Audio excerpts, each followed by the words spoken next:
बिस्मिल्लाहिर्रहमानिर्रहीम। अस्सलाम वालेकुम। लर्न मैथ्स इन फन में आप सबको खुशामदीद।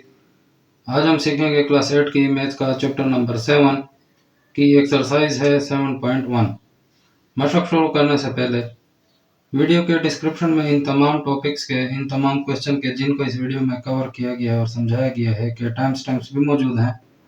तो आप लोग अगर कोई टॉपिक या क्वेश्चन सीखना चाहते हैं तो डिस्क्रिप्शन में जाकर उस क्वेश्चन के सामने टाइम पर क्लिक करके वहां से डायरेक्ट वो क्वेश्चन सीख सकते हैं। दूसरा ये कि डिस्क्रिप्शन में व्हाट्सएप और टेलीग्राम के ग्रुप के लिंक भी मौजूद हैं, आप लोग वो ग्रुप भी ज्वाइन करना है। और साथ में पिछली वीडियो का लिंक भी आपको डिस्क्रिप्शन और ऊपर आई बटन में मिल जाएगा, आप वो वीडियो भी देख सकते हैं और सीख सकते हैं। इसके अलावा मैं आप तमाम व्यूअर और दोस्तों से कहना चाहता हूँ कि आप लोग मेरी वीडियोस तो देखते ही हैं और कुछ ना कुछ सीखते भी हैं, तो साथ साथ वीडियो को पूरा देख लिया करें और लाइक शेयर और कमेंट भी कर दिया करें। और बाकी के दोस्त और व्यूअर जिन्होंने अभी तक चैनल को सब्सक्राइब नहीं किया हुआ तो वो सब सब्सक्राइब भी कर दें और बेल का बटन भी दबा दें। इस सब से आपको ये फ़ायदा होगा कि मेरी वीडियोस का नोटिफिकेशन आपको सबसे पहले मिलेगा और आप लोग मेरी वीडियोस देखकर कुछ ना कुछ सीख सकेंगे। और मुझे ये फ़ायदा होगा कि हमारा चैनल भी ग्रो करना शुरू कर देगा और मुझे मेरी मेहनत का भी सिला मिल जाया करेगा। तो चलिए शुरू करते हैं आज का क्वेश्चन। क्वेश्चन नंबर 1 है identify the exponent and base of the following terms. यानी हमें कुछ टर्म्स दिए गए हैं, कुछ क्वेश्चन दिए गए हैं, कुछ इन्होंने हमें जूस दिए हैं ए बी सी डी। उसमें हमें ये कहा गया कि उसमें आप लोग एक्सपोनेंट को भी फाइंड कर लें, पहचान लें, और उसको भी बेस को भी इसमें आप लोग पहचान लें कि उसमें बेस कौन है और एक्सपोनेंट कौन सा है।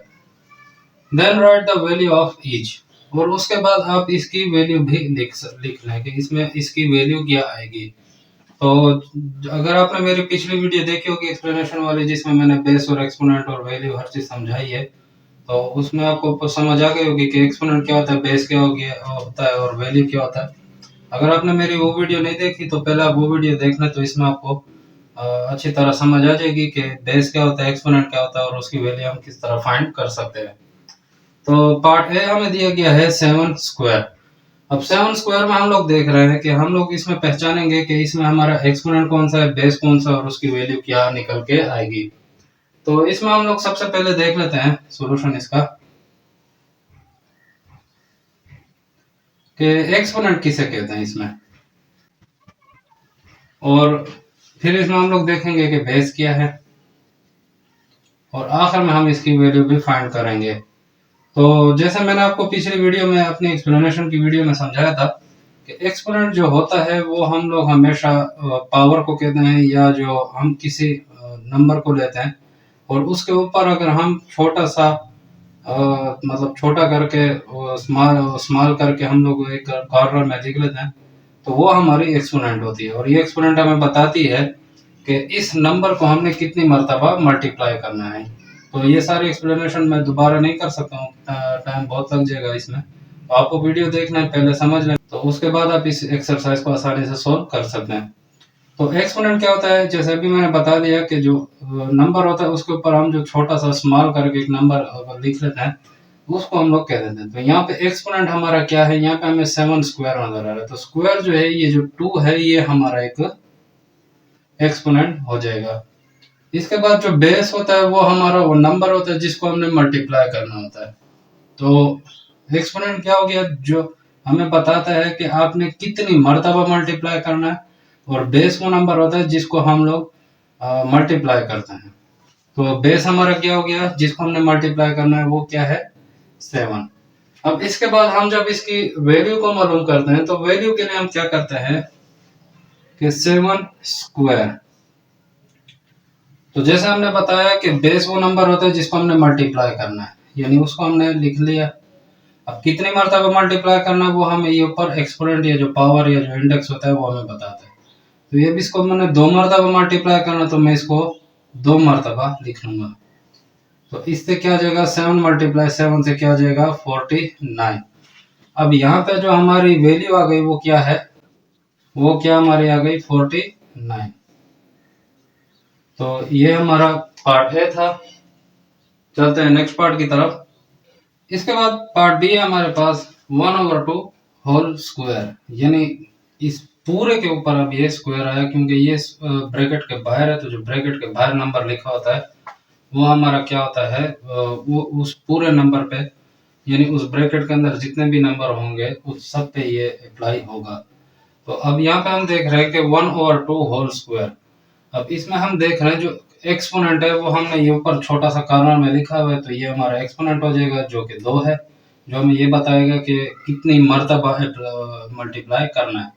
और बेस क्या होता है, जिसके ऊपर हमने एक्सपोनेंट लिखी होती है, यानी अब ये एक्सपोनेंट इस पूरे के ऊपर लिखी है, तो ये जो पूरा है 1/2 ये हमारा क्या है, ये हमारा बेस हो जाएगा। तो 1/2 हमारा क्या है, बेस हो गया, यानी इसको हम लोगों ने क्या करना है, मल्टीप्लाई करना है। अब इसको हम लोग वैल्यू किस तरह मालूम करेंगे, तो अब यहाँ पे हम देख रहे हैं कि 1/2 इस पूरे के ऊपर स्क्वायर है, यानी इस पूरे को हमने मल्टीप्लाई करना है। तो किस तरह करेंगे, 1/2 मल्टीप्लाई 1/2। तो अब ये हमने 2 मरतबा क्यों लिखा है इसको, क्योंकि हमें एक्सपोनेंट कह रहा है कि वो अब इसको 2 मरतबा मल्टीप्लाई करना है, यानी इसका आप लोग स्क्वायर मालूम कर लें। तो 1/2 और 1/2 मल्टीप्लाई में आप लोगों को पता है कि जब हम लोग फ्रैक्शन का कोई नंबर लेते हैं और उनको मल्टीप्लाई करते हैं, तो जो न्यूमरेटर होते हैं यानी ऊपर के जो नंबर होते हैं वो आपस में मल्टीप्लाई हो जाते हैं, और जो डिनोमिनेटर होते हैं वो आपस में, यानी जो नीचे के नंबर हैं वो आपस में मल्टीप्लाई होते हैं। तो 1 को 1 में मल्टीप्लाई करें उससे हमेशा 1 ही आएगा, और 2 को 2 में मल्टीप्लाई कर दें उससे 4 आ जाएगा। यानी क्या मतलब कि 1 का जो स्क्वायर है या 1 का क्यूब भी लेने, 1 की आप कोई भी एक्सपोनेंट लेने उससे हमेशा 1 ही आएगा, क्योंकि एक को अपने आप में जितनी मर्तबा मल्टीप्लाई करना उससे 1 ही आता है। तो अब हमारे पास ये जो मल्टीप्लाई करने के बाद जो नंबर आ गया, यानी इसका जो हम लोगों ने स्क्वायर मालूम कर लिया, ये हमारी क्या हो जाएगी, वैल्यू हो जाएगी, और वो क्या आ गई हमारे पास 1/4। इसके बाद हमारे पास सी पार्ट है 5 स्क्वायर, यानी क्या मतलब 5 का हम लोगों ने एक्सपोनेंट ले लिया 2। तो जैसे मैंने आपको बता दिया, सॉल्यूशन में हम देख लेते हैं, एक्सपोनेंट हमारा क्या है यहाँ पे 2 है, और जो बेस हमारी क्या है वो 5 है, यानी 5 को हमने मल्टीप्लाई करना है कितनी मरतबा, 2 मरतबा। तो 5 स्क्वायर हमने कितने मरतबा करना है, 5 × 5, यानी स्क्वायर का ये मतलब कि आप उसको 2 मरतबा मल्टीप्लाई करना है। तो ये क्या हो जाएगा, 5 × 5 से 25, तो ये हमारी क्या हो जाएगी वैल्यू 25। इसके बाद 3/4।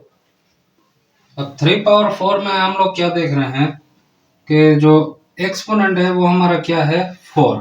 क्यों, क्योंकि अब हमारे जो जो स्मॉल नंबर हम देख रहे हैं ऊपर कॉर्नर में छोटा सा, वो क्या है 4, बेस हमारा क्या है 3, यानी जिसके ऊपर हमने एक्सपोनेंट लिया वो नंबर क्या है 3।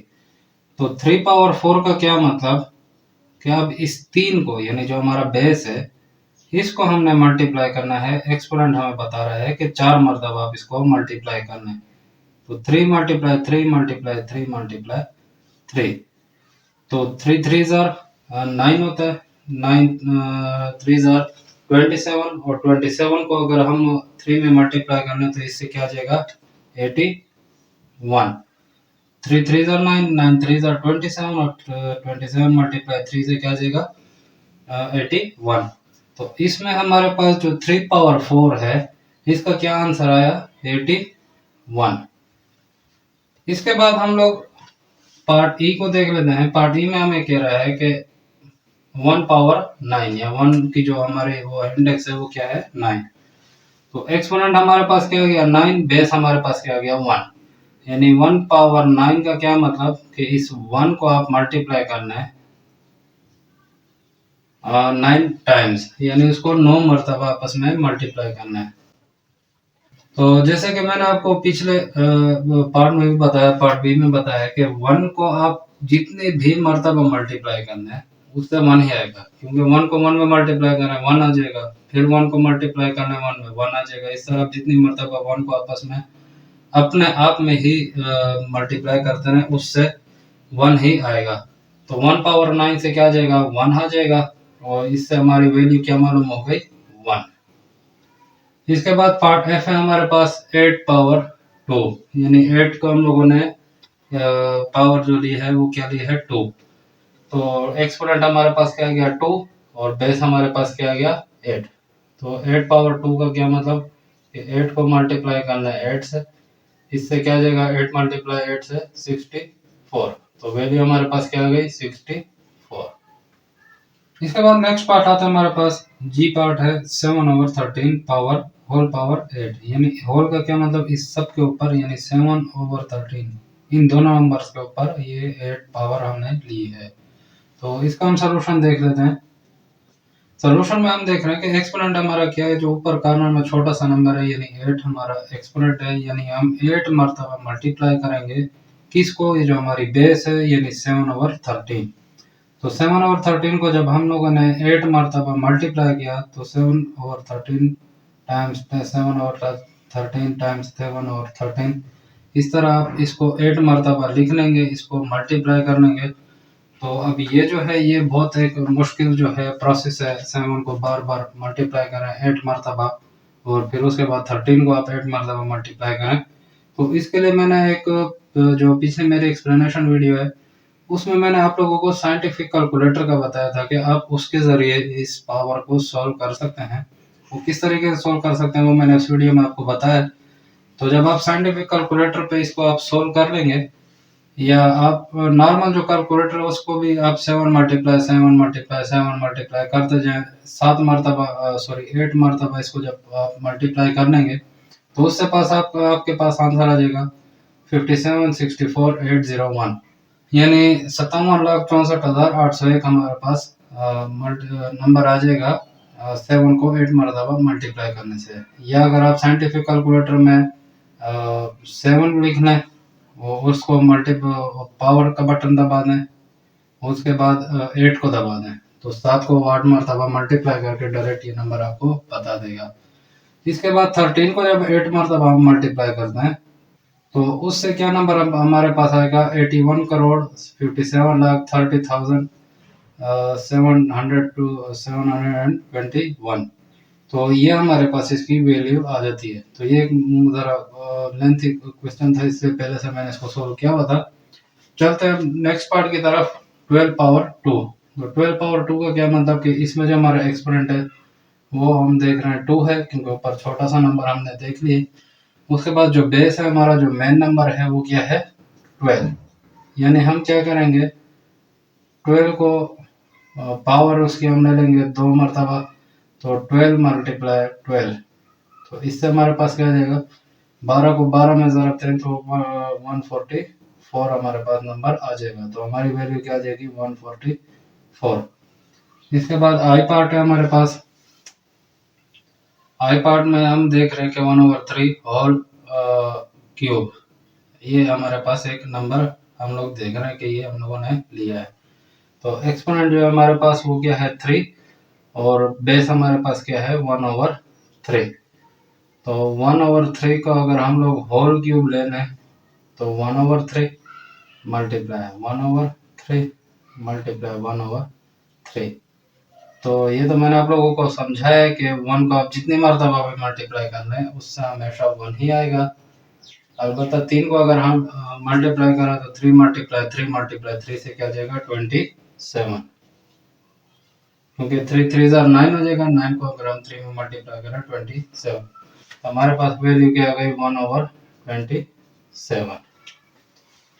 इसके बाद जे पार्ट है हमारे पास 22/133। तो 22 और तो 133 से क्या आ जाएगा, एक्सपोनेंट जो है इसका वो 2 और बेस जो है वो 22/133। तो 22/133 को अगर हम स्क्वायर ले लें तो क्या आएगा 22/133 मल्टीप्लाई 22/133। तो इससे क्या आता है 22 को 22 में मल्टीप्लाई करें तो इससे आ जाएगा 484 और 133 को 133 से मल्टीप्लाई करें तो इससे आ जाएगा 17,689। तो हमारे पास वैल्यू क्या आ गई 484/17,689। इसके बाद के पार्ट है हमारे पास 144 पावर 2, यानी जो इसका एक्सपोनेंट है वो क्या है 2। तो एक्सपोनेंट इसमें हमारा 2 आ गया और बेस हमारे पास 144 आ गया। तो 144 power 2 multiply is equal to 144 multiply 144 is equal to, अब हम लोग इसको अगर मल्टीप्लाई करें तो इससे क्या आ जाएगा 2736। तो ये हमारे पास इसका वैल्यू आ जाएगी, और ये 2736। इसके बाद एल पार्ट है हमारे पास 3/4 होल पावर 5, यानी एक्सपोनेंट हमारे पास क्या है 5 और बेस जो है हमारे पास 3/4, यानी 3/4 की हम लोगों ने होल पावर ले ली 5। अब ये नहीं, इसको हम लोग क्या करेंगे 3/4 मल्टीप्लाई 3/4 मल्टीप्लाई 3/4 मल्टीप्लाई 3/4 मल्टीप्लाई 3/4, यानी 3/4 जो है, जो हमारे पास 3 और 4 है, इसको हम लोगों ने 5 मरतबा लिख के मल्टीप्लाई कर लिया। इससे हमारे पास क्या आएगा 3 3 9, 9 3 27, 21 को अगर हम 3 में ज़रब दें तो 81 आता है। 81 को अगर हम ज़रब दें तो 3 1 3 और 8 8 3 24, और इसी तरीके से अगर हम 4 4 को ज़रब देते जाए तो 4 4 16 आ जाएगा, 16 4 64 आ जाएगा, 64 को 4 में ज़रब दें तो 256 आता है, और 256 को अगर आप 4 में ज़रब दें तो 1024 आ जाएगा। तो ये आ जाएगा 243/1024। तो इसी के साथ हमारा क्वेश्चन नंबर 1 पूरा हो गया। इसके बाद क्वेश्चन नंबर 2 है हमारे पास, write the following in exponential form, also tell the way to read the exponential form. यानी क्या मतलब कि हमें ये जो क्वेश्चन हमें दिए गए हैं, कुछ पार्ट्स हमें दिए गए हैं, तो कुछ ABCD टर्म हमें दिए गए हैं, इसको आप लोगों ने क्या करना है, ये हमें मल्टीप्लाई की शक्ल में दिए गए हैं, इसको अपने एक्सपोनेंशियल फॉर्म में लिखना है। यानी एक्सपोनेंट से ये निकला है एक्सपोनेंशियल, यानी पावर जिस पे होती है उस शक्ल में आप लोग इसको हमें लिख के बता दें। Also tell the way to read the exponential form, और इस एक्सपोनेंशियल फॉर्म को पढ़ा किस तरह जाता है वो भी हमें बता दें। तो ये जो एक्सपोनेंशियल फॉर्म है, इसको सीखने के लिए आप मेरी पिछली जो एक्सप्लेनेशन वीडियो है वो आप देख सकते हैं, जिसमें मैंने आपको ये सारा एक्सप्लेन करके बताया कि इसको पढ़ा कैसे जाता है, इसको लिखा कैसे जाता है, किन किन फॉर्म में इसको लिखा जाता है। तो चलते हैं, यहाँ पे हम लोग पार्ट ए स्टार्ट कर लेते हैं। पार्ट ए में है 4 मल्टीप्लाई 4 मल्टीप्लाई 4 मल्टीप्लाई 4 मल्टीप्लाई 4, यानी हमें ये दिया गया है कि 4 को हम लोगों ने मल्टीप्लाई किया है 1 2 3 4 5 मरतबा। अब ये जो हमें मल्टीप्लाई की शक्ल में दिया जाता है, ये जनरल फॉर्म इसको कहा जाता है, यानी आम हालत जो होती है इसमें हमें दिया गया है। तो ये जो हो गई, ये इसकी क्या हो गई जनरल फॉर्म हो गई। अब एक्सपोनेंशियल फॉर्म क्या होती है, एक्सपोनेंशियल फॉर्म में हम तब कन्वर्ट करते हैं मल्टीप्लाई को, ये मैंने आपको समझाया कि एक्सपोनेंट होता क्या असल में, वो होती है रिपीटेड मल्टीप्लिकेशन। अब रिपीटेड मल्टीप्लिकेशन का क्या मतलब कि एक ही नंबर को हम बार बार मल्टीप्लाई करें तब हम उसको एक्सपोनेंशियल फॉर्म में चेंज कर सकते हैं।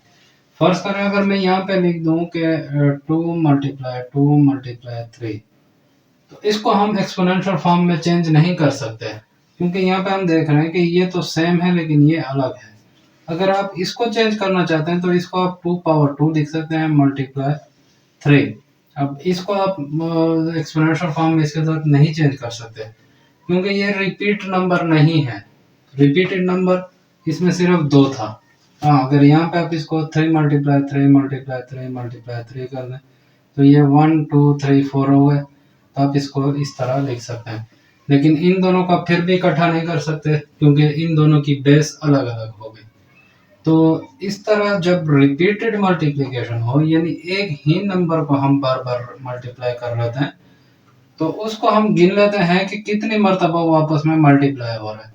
तो ये अब जैसे मैंने गिन लिया 1 2 3 4 5, तो ये जो 4 है ये 5 मरतबा मल्टीप्लाई हो रहा है। इसलिए मैं इस पे क्या करता हूँ, एक्सपोनेंशियल फॉर्म में इसको इन चारों, ये क्योंकि बेस इसकी सेम है वो मैंने एक जगह लिख ली, और इनकी जो पावर होती है उसको मैंने 1+1+1+1+1, तो ये मैंने जमा कर लिया, तो ये मुझे पता चल गया 5 मरतबा ये 4 जो है मल्टीप्लाई हो रहा है। जिस तरह मैंने बताया था कि एक्सपोनेंट जो होता है वो हमें ये बताता है कि ये बेस जो है, ये जो नंबर है जिसको आपने मल्टीप्लाई करना है, इसको कितनी मरतबा मल्टीप्लाई करना है। तो इससे हम लोग इसमें लाते थे, अब इससे हम लोग जनरल फॉर्म से हम लोग इसको एक्सपोनेंशियल फॉर्म में ले आए हैं। तो यहाँ तक उम्मीद है आप लोगों को समझ आ गई होगी। आप लोग कमेंट करते नहीं है, तो आप लोग कमेंट में मुझे बता दें कि आपको ये समझ आ गई है। अब हम क्या करते हैं, यहाँ पे इसको किस तरीके से पढ़ेंगे वो भी मैं आपको बता देता हूँ। तो ये मैंने आपको पिछले एक्सप्लेनेशन वीडियो में बताया था कि आजकल हम इसको पढ़ लेते हैं 4 पावर 5 सिंपल हम इसको पढ़ लेते हैं। वो भी ठीक है, वो गलत नहीं है, लेकिन जो इसको पढ़ने का सही तरीका जो है वो असल में है 4 to the 5th power. 4 to the 5th power यानी 4 को हम 5th पावर तक ले जा रहे हैं, 5 मरतबा उसकी हम लोग पावर ले रहे हैं। लेकिन अगर हम इसको थोड़ा सा हम लोग ने फिर भी चेंज कर दिया है आसान तरीके में, 4 टू द पावर 5 यानी 4 को आप ले जाएं पावर 5 तक, यानी 5 मरतबा उसको आप लोग मल्टीप्लाई कर दें। तो 4 टू द पावर 5 आप इस तरीके से पढ़ लें तो भी गलत नहीं, या 4 पावर 5 पढ़ लें तो भी गलत नहीं है। तो जिस तरीके से आप पढ़ सकते हैं, लेकिन इसका सही तरीका जो मैंने आपको बताया था 4 टू द 5th पावर, असल में इसका सही पढ़ने का तरीका, लेकिन अगर आप इसको इस तरीके से पढ़ लें 4 टू द पावर 5 फिर भी सही है। अच्छा, अब यहाँ पे हम पार्ट बी को देख लेते हैं। पार्ट बी में हमें दिया गया है n multiply n multiply n multiply n multiply n multiply n, यानी अब इसको हम लोग जनरल फॉर्म में लिखते हैं, तो जनरल फॉर्म तो इसकी यही होगी क्योंकि मल्टीप्लिकेशन में की हालत में है। अब इसको एक्सपोनेंशियल फॉर्म में किस तरह लिखेंगे, अब हम देख लेते हैं इसकी जो बेस है, यानी ये जो जिसको हम मल्टीप्लाई कर रहे हैं वो नंबर जो है वो सेम है 1 2 3 4 5 6, तो ये कितनी मरतबा मल्टीप्लाई हो रहा है 6। तो इसको एक्सपोनेंशियल फॉर्म में हम किस तरह लिखेंगे n⁻⁶, यानी n की जो हम पावर लेंगे वो 6 ले लेंगे। और इसको पढ़ने का तरीका क्या है, n⁻⁶। इसी तरीके से पार्ट सी को आप देख रहे हैं, पार्ट सी में हम देख रहे हैं कि ए बी को मल्टीप्लाई किया हुआ है ए बी में, फिर मल्टीप्लाई किया हुआ है ए बी में, यानी इसका जो हमारा जनरल फॉर्म है वो तो a b multiply a b multiply a b बन गया, यानी हम लोगों ने ए बी को मल्टीप्लाई कर लिया है उसी ए बी में 3 मरतबा, 1 2 3। अब इसको एक्सपोनेंशियल फॉर्म में किस तरह लिखेंगे, बेस को आप इकट्ठा करना है, कॉमन लेना है, 1 मरतबा लिखना है, और उसके ऊपर जितने भी मरतबा मल्टीप्लाई वो गिन के ऊपर वो तादाद लिख दें, यानी 1 2 3 मरतबा मल्टीप्लाई हुआ तो इसकी तादाद कितनी हो गई उसकी हम लोग लिख लेंगे 3। तो जो एक्सपोनेंशियल फॉर्म हो गई ये हम लोग इस तरीके से लिख सकते हैं। पढ़ने का तरीका ab⁻3। इसके बाद डी पार्ट है हमारे पास e multiply e multiply e multiply e, यानी हम लोगों ने इसको जनरल फॉर्म में लिख लिया है e multiply e multiply e multiply e। अब इसको एक्सपोनेंशियल फॉर्म में हम किस तरह करेंगे कि इसका बेस हम देख लेंगे सेम है e है, वो हम लोगों ने e लिख दिया, कितनी मरतबा है 1 2 3 4, मल्टीप्लाई 4 मरतबा हो रहा है तो हमने ऊपर पावर उसकी 4 लिख दी। तो इसका क्या आंसर आ जाएगा e⁻⁴, e⁻⁴, यानी e को हम लोगों ने 4 मरतबा मल्टीप्लाई किया है, e की जो हमने पावर ली है वो 4 ली है। इसके बाद e पार्ट है हमारे पास -1/2 मल्टीप्लाई -1/2 मल्टीप्लाई -1/2, तो इसको हम लोग जनरल फॉर्म में लिख दिया है -1/2 मल्टीप्लाई -1/2 मल्टीप्लाई -1/2। तो एक्सपोनेंशियल फॉर्म में इसकी जो बेस है -1/2 है, वो हम लोगों ने देख लिए, तीनों जो मल्टीप्लाई हो रहे नंबर्स वो -1/2 है, तो उसको हम लोगों ने कॉमन ले लिया, एक जगह पे लिख रहे हैं -1/2, और उसको कितनी मरतबा मल्टीप्लाई किया था 1 2 3, तो इसका हम लोगों ने पावर 3 ले ली, तो यहाँ पे बन गया -1/2 टू द पावर 3। इसके बाद एफ पार्ट है हमारे पास 1/9 मल्टीप्लाई 1/9 मल्टीप्लाई 1/9 मल्टीप्लाई 1/9। तो जनरल फॉर्म में तो ये ऑलरेडी लिखा हुआ है, इसको हम लोगों ने देख लिया कि चारों जो नंबर है 1/9 है, तो उसको हम लोगों ने कॉमन ले लिया है, 1/9 लिख लिया, 1 2 3 4 मरतबा मल्टीप्लाई और उसकी हमने पावर 4 लिख ली। तो ये हमारा आ गया 1/9 टू द पावर 4, यानी 1/9 जो है इस टोटल जो जितना भी नंबर है इसके ऊपर जो हमने पावर ली है वो 4 ली है। इसके बाद जी पार्ट है हमारे पास ए ओवर बी मल्टीप्लाई ए ओवर बी मल्टीप्लाई ए ओवर बी मल्टीप्लाई ए ओवर बी। अब जनरल फॉर्म में हम लोग देख रहे हैं 1 2 3 4 मरतबा इसको हम लोगों ने लिख के मल्टीप्लाई कर लिया है।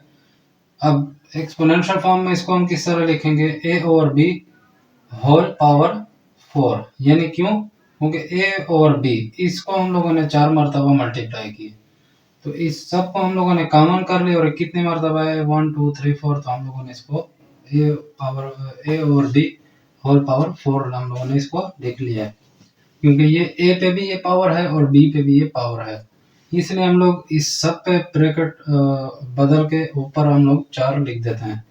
तो इसका जो पढ़ने का जो तरीका है वो क्या है, ए और बी टू द पावर 4, ए और बी टू द पावर 4। इसके बाद एच पार्ट है हमारे पास minus B Y multiply minus B Y multiply minus B Y multiply minus B Y multiply minus B Y multiply minus B Y, यानी 1 2 3 4 5 6 मरतबा इसको हम लोगों ने मल्टीप्लाई किया है।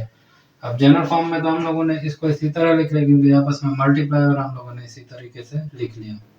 अब एक्सपोनेंशियल फॉर्म में हम इसको लिखेंगे तो वो आएगा minus b b y whole power 6। अब इसको हम लोग असल में एक्सपोनेंशियल फॉर्म में लिखा क्यों जाता है, ये सवाल स्टूडेंट के दिमाग में आता होगा कि हम लोग एक्सपोनेंशियल फॉर्म में आखिर लिखते ही क्यों हैं। तो एक तो इसकी ये वजह है कि ये जो रिपीटेड मल्टीप्लिकेशन होती है ये बहुत बड़ी बड़ी मल्टीप्लिकेशन होती हैं, एक तो उसको ये बहुत आसान कर देता है, दूसरा एक हमारा टाइम बचता है, तीसरा हमारा हम लोगों की स्पेस भी बचती है, यानी जगह भी बचती है।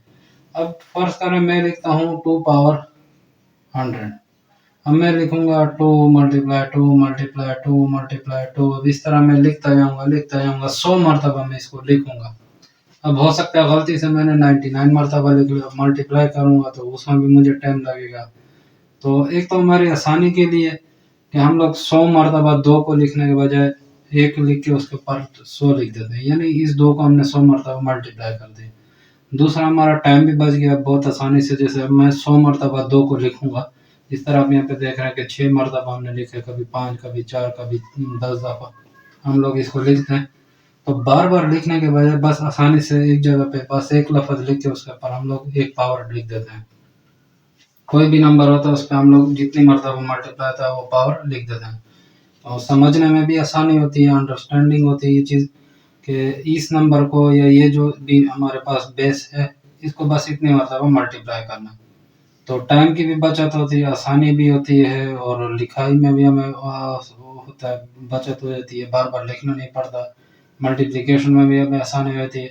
अब मैं अगर आप लोगों से कहूँ कि 5 पावर 69, अब आप 69 मरतबा इसको लिखें तो अब इसमें आपको पूरा दिन लिख जाएगा, 5 मरतबा 5 को आप 69 मरतबा लिखते हैं तो ये एक तो आसानी हो जाती है, जगह भी बच जाती है, टाइम भी बच जाती है, समझने में भी, मल्टीप्लिकेशन में, हर चीज़ में अपनी आसानी के लिए इसको हम लोग एक्सपोनेंशियल फॉर्म में लिखते हैं।